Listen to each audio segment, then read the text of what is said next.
Hello friends, അങ്ങനെ നമ്മൾ ഏറെ നാളായി കാത്തിരുന്ന RRB ALPയുടെ നോട്ടിഫിക്കേഷൻ ഡീറ്റെയിൽസ് പുറത്തു വന്നിരിക്കുകയാണ്. ITA ഡിപ്ലോമ BTech കഴിഞ്ഞ ഉദ്യോഗാർത്ഥികൾക്ക് കിട്ടാവുന്നൊരു മികച്ച അവസരമാണ് RRB ALPയുടേത്. ഉദ്യോഗാർത്ഥികൾക്കിടയിൽ ഒരുപാട് ആശങ്കയുണ്ടായിരുന്നു ഇതിൻ്റെ നോട്ടിഫിക്കേഷൻ വൈകുന്നതുമായി ബന്ധപ്പെട്ട്.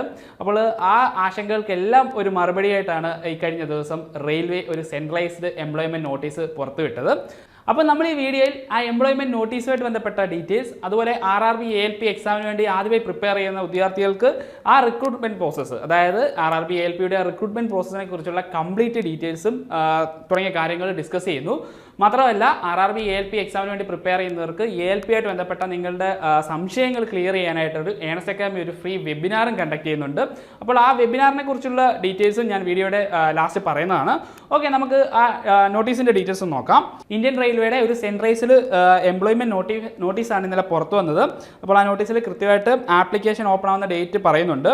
20 ജനുവരി 2024, അതായത് നാളെയാണ് ആപ്ലിക്കേഷൻസ് നിങ്ങൾക്ക് അപ്ലൈ ചെയ്യാനായിട്ട് സാധിക്കുന്നത്. അതുപോലെ ക്ലോസിംഗ് ഡേറ്റും കൃത്യമായിട്ട് പറയുന്നുണ്ട്. 19 ഫെബ്രുവരി 2024 ആപ്ലിക്കേഷൻ അയക്കാനുള്ള ലാസ്റ്റ് ഡേറ്റ് ആയിട്ട് പറയുന്നത്. പിന്നെ വേക്കൻസിയുടെ ഡീറ്റെയിൽസ് അവർ കൃത്യമായിട്ട് പറയുന്നുണ്ട്. 5696 വേക്കൻസിയാണ് നിലവിലുള്ളത്. നമ്മൾ പ്രതീക്ഷിച്ചിരുന്ന അത്രയും വേക്കൻസി ഒന്നും വന്നിട്ടില്ല. നമ്മൾ ഏകദേശം ഒരു 25,000-ഓളം വേക്കൻസി പ്രതീക്ഷിച്ചിരുന്നതാണ്. പക്ഷേ 5696 വേക്കൻസിയാണ് നിലവിലുള്ളത്.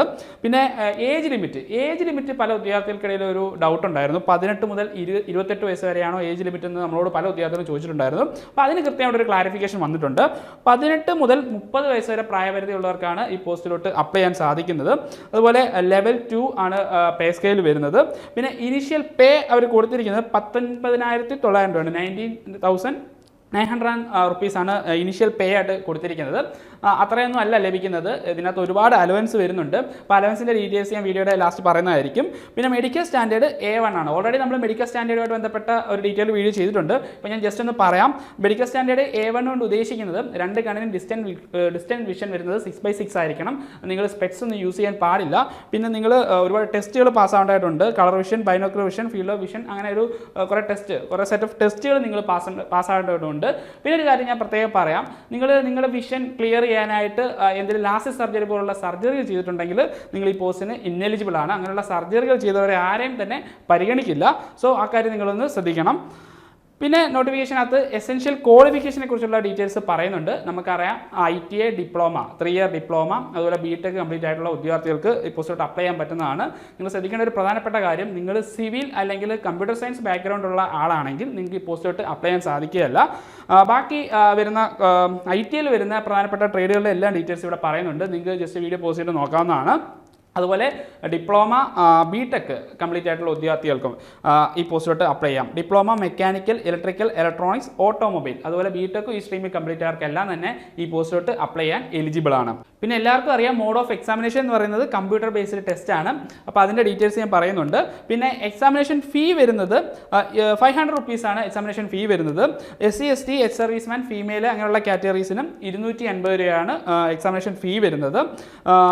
പിന്നെ നമ്മുടെ RRBയുടെ ഒഫീഷ്യൽ വെബ്സൈറ്റുകളിലെല്ലാം തന്നെ നിങ്ങൾക്ക് അപ്ലൈ ചെയ്യാനായിട്ട് സാധിക്കുന്നതാണ്. അപ്പോൾ ആ വെബ്സൈറ്റിൻ്റെ എല്ലാ ഡീറ്റെയിൽസ് പറയുന്നുണ്ട്. സദേൺ സൈഡിലാണെങ്കിൽ RRB തിരുവനന്തപുരം വെബ്സൈറ്റിൽ നിങ്ങൾക്ക് ഈ പോസ്റ്റിൻ്റെ ഡീറ്റെയിൽസ് വരുന്നതാണ്. അപ്പം ആ വെബ്സൈറ്റ് വഴി നിങ്ങൾക്ക് അപ്ലൈ ചെയ്യാൻ സാധിക്കുന്നതാണ്.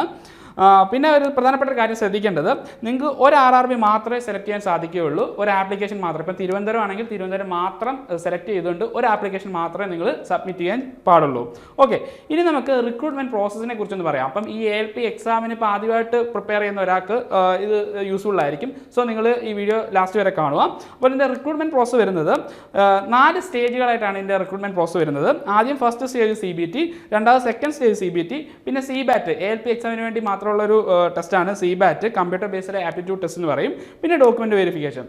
അപ്പോൾ ഈ 4 സ്റ്റേജുകളിലൂടെ ആണ് ALP വിദ്യാർത്ഥി കടന്നു പോകേണ്ടതായിട്ടുള്ളത്. അതിനുശേഷം ഇതിൻ്റെ സിലബസ് ഞാനൊന്ന് ഡീറ്റെയിൽ ആയിട്ട് പറയാം.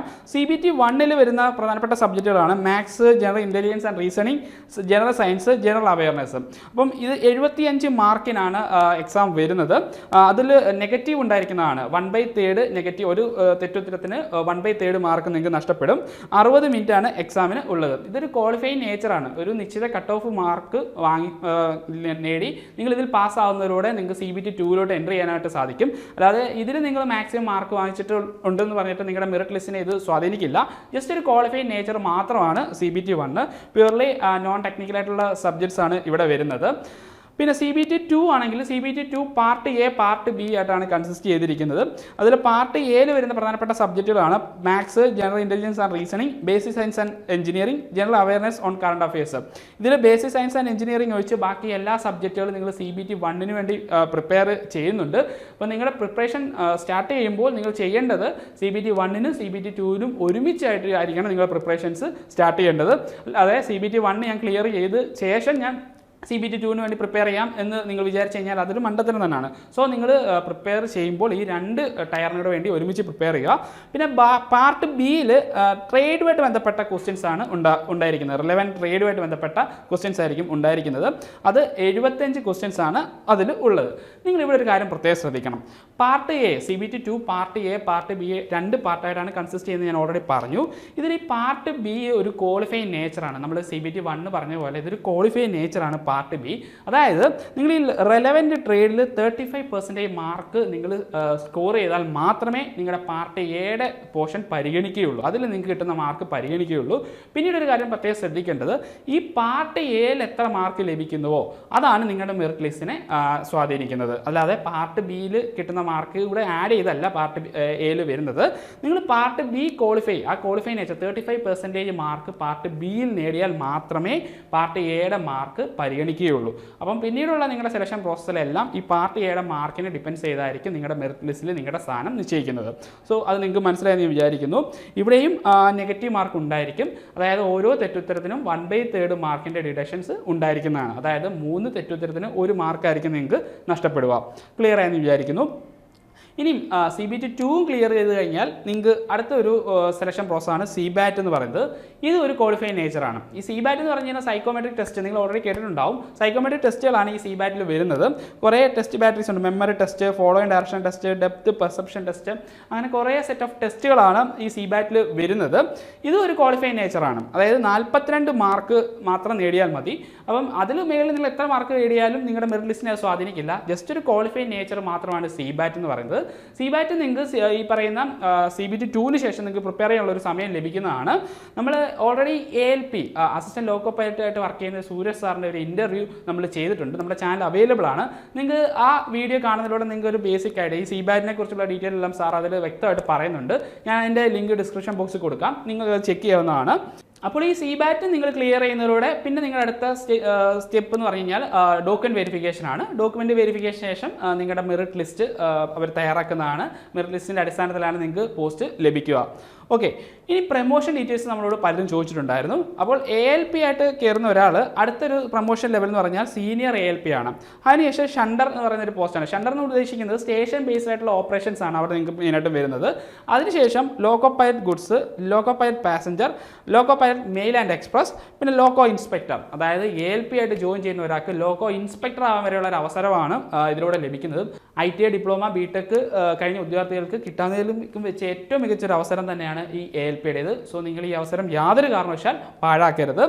അപ്പോൾ RRB ALP എക്സാമിന് വേണ്ടി പ്രിപ്പയർ ചെയ്യുന്നവർക്ക് അതിൻ്റെ ആ എക്സാമിനേഷനുമായിട്ട് ബന്ധപ്പെട്ട ഒരു ബേസിക് ഐഡിയ നിങ്ങൾക്ക് ലഭിച്ചു എന്ന് ഞാൻ വിചാരിക്കുന്നു.